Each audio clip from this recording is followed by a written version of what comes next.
Day 75 of the Iran conflict. My name is Kevin Duska, Primer Gink, walking and talking on the way back from the dog park today. The New York Times published a classified U.S. intelligence assessment, and I'm just going to read to you what they found. Iran still has approximately 70% of its pre-war mobile missile launchers, 70% of its pre-war missile stockpile, and it has restored access to 30 of 33 missile sites along the Strait of Hormuz. And for context, we talked about this in a previous video, these sites, could not be eliminated because they're too deep. So they buried their entrances, and Iran cleaned them up.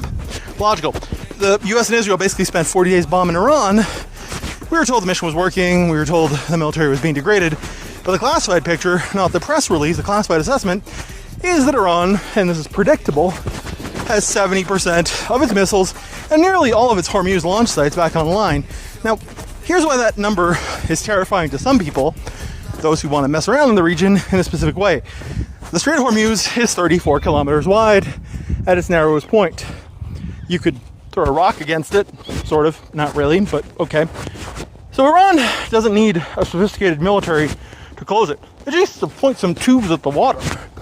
If 30 of 33 launch sites have been restored, the war that was supposed to degrade Iran's ability to threaten global shipping has left it with basically the same arsenal it had before the conflict, and now they're more than ever willing to use it.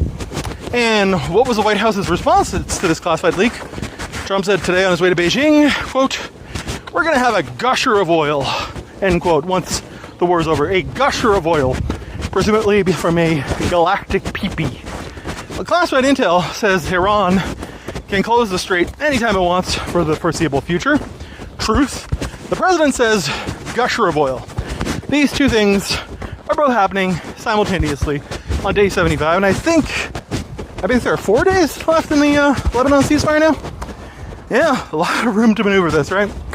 Kevin Duska, Primer Gink. Please like, subscribe, whatever. Thank you.